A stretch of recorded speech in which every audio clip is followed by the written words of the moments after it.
처음 해수어를 시작하시면 이런 멋진 어항을 꿈꾸시며 어떤 물고기를 키울까 고민하면서 검색하는 행복한 시간을 보내시게 되죠. 그러다가 물잡이가 끝나고 해수어를 입수하는 순간부터 예쁜 모습에 감탄하기도 하지만 생각보다 키우기 어려워 스트레스가 동시에 오는 경우가 많은데요. 이번 영상에서는 스트레스를 최소화시켜드리기 위해 해수어 초보분들이 분양받기 전에 주의해야 할 해수어들에 대한 영상을 만들어 보았습니다.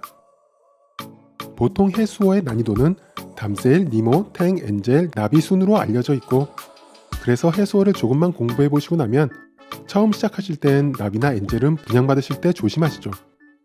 그런데 초보분도 키우기 쉬워요 라고 알려진 해수어들 중에 은근히 스트레스 주는 해수어들이 있는데, 그래서 오늘은 초보분들이 쉽게 분양받을 수 있는데 주의하셔야 할 해수어 위주로 영상을 만들어 보았습니다.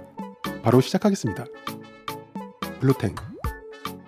니모와 함께 많은 분들이 해수어에 입문하게 하는 예쁜 해수어죠. 잘 먹고 볼일도 잘 보고 적응력도 좋은 해수어이고 하는 행동도 엉뚱해서 인기가 많은 해수어지만 처음 해수어 시작하시는 분들에게는 좀 힘들 수 있는 해수어입니다.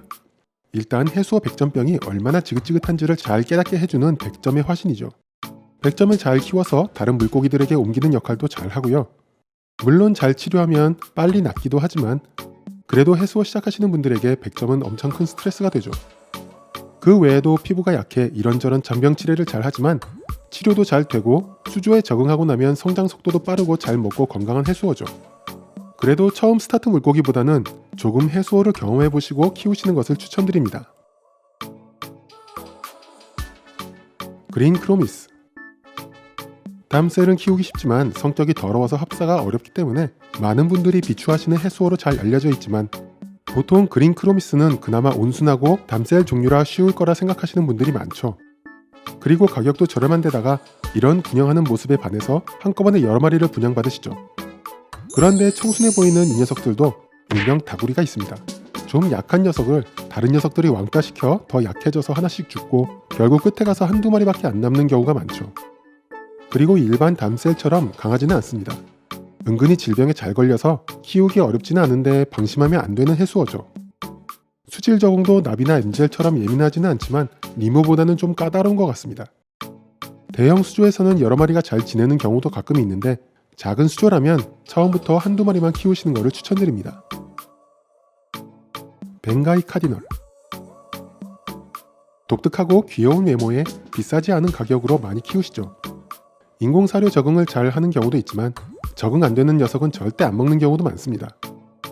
하지만 냉동 생먹이는 잘 먹는 편이라서 냉동 브라인 슈림프 같은 것으로 오래 키울 수는 있죠.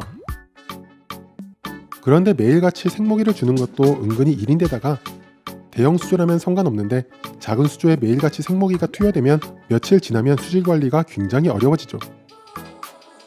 그리고 그린 크로미스와 마찬가지로 자연에서는 떼샷을 보여주는데 수조 안에서는 한 마리씩 죽어나가서 결국 한두 마리만 남는 대표적인 왕따 해수어라 키우시고 싶으신 분들은 수조의 크기에 따라 한두 마리 정도만 키우시고 최대한 사료에 적응시키는 게 좋을 것 같습니다. 파이어 고비.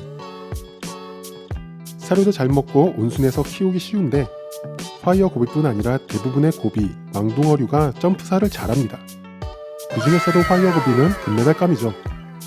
그래도 워낙 이뻐서 도전하시는 분들이 많은데 큰 물고기나 천적이 없는 수조에서도 작은 변화, 심지어 수조가 있는 방 안에 불을 켜는 정도에도 놀라서 물 밖으로 튀어나올 수도 있습니다. 그래서 파이어 고비를 키우기 위해 뚜껑을 만드시는 경우도 있는데 조명, 보충 수통 등등 해수어항의 특성상 오픈 어항이 유리해서 뚜껑을 달기가 쉽지 않죠. 펜스를 설치하는 경우도 있는데 아주 높지 않으면 가뿐히 뛰어넘는 데다가 보기에도 좋지 않고 이래저래 신경을 많이 쓰이게 하는 해수어입니다. 락블레니. 제가 탑5라고 해서 마지막 한 종류를 만다린 피쉬로 할까 락블레니로 할까 고민을 많이 했습니다. 둘 다 수질 적응도 잘하고 잔병 치레도 없고 키우기는 쉬운데 사료를 안 먹기로 유명하죠. 만다린은 어차피 사료 안 먹는 물고기로 잘 알려져 있어서 분양받기를 주저하시는 경우가 많은데 락블레니는 그나마 사료를 먹을 확률이 높아서 많이 분양받으실까봐 락블레니를 마지막으로 올렸는데요. 보통 초보분들이 처음 해수어 수조를 세팅하시면 비용 문제 때문에 30에서 35큐브 정도로 작게 시작하시는데 그 정도 크기의 어항에는 이끼가 아무리 가득 차도 락블레니 한 마리가 며칠이면 다 먹어 치웁니다. 그리고 굶기 시작하다가 아사하는 경우가 많은데요. 2자 이상 석자 정도 되는 어항이고 계속 이끼가 발생하는 환경이라면 사료 안 먹어도 계속 잘 키울 수 있는데, 보통 해수어 처음 시작하시는 분들이 큰 어항으로 시작하지 않아서 분양받을 확률이 높은 락블레니를 주의해야 할 마지막 해수어로 뽑아봤습니다. 물론 사료 먹는 개체로 분양받으신다면 강추하는 해수어죠. 제가 많은 해수어를 키워본 건 아니지만 작은 경험을 나누자면, 처음에 해수어 키우면 조그만 변화에도 불안해져서 이것저것 넣었다 뺐다 하시면서 수질이 불안정해지는 경우가 많죠. 해수어 안 죽이고 잘 키우는 방법 중 하나가 처음에 최대한 잘 세팅해 놓고 일단 생물 들어가면 최소 몇 개월은 아무것도 안 건드리기입니다. 여과제가 모자랄 것 같다고 중간에 투입하거나 하면 부분적으로 여과 사이클이 다시 돌 수도 있고요. 아픈 것 같다 어떤 약을 넣었다가 잘 해주려고 했는데 오히려 이유도 모르게 생물들이 죽어나가는 경우도 있죠. 여튼 경험상 뭔가 새로 하고 싶더라도 몇 달만 참으세요 하고 권하는 편입니다. 해수어는 열대와 달리 조그만 변화에도 스트레스를 많이 받고 질병이나 심하면 탈락으로 연결되기 때문에 수질의 안정이 굉장히 중요합니다.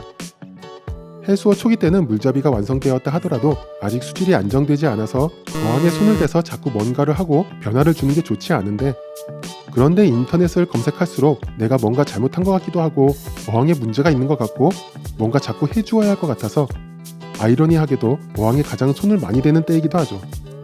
반대로 오랜 시간 숙성되어 안정된 물은 수치 변화도 적고 생물들도 안정되어서 오래 잘 사는 경우가 많습니다.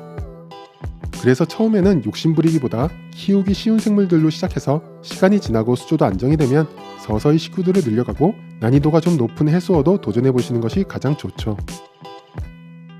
초보일 때 키우면 후회할 만한 해수어 5종류를 뽑아봤는데요. 공부를 많이 하시고 키우시는 분들은 처음부터 잘 키우시는 분들도 많고 해수어 사육이 워낙 케바케인 경우도 많은데다가 순전히 제 개인적인 경험과 주관이라 다른 의견이 있을 수도 있을 텐데요. 아직 경험해보시지 않고 해수어 처음 공부하시는 분들에게는 참고가 되기를 바라는 마음으로 만들어 보았습니다. 재밌게 보셨으면 구독과 좋아요 부탁드리고요. 궁금하신 점은 댓글에 남겨주시면 아는 범위 안에서 답변 드리겠습니다. 감사합니다.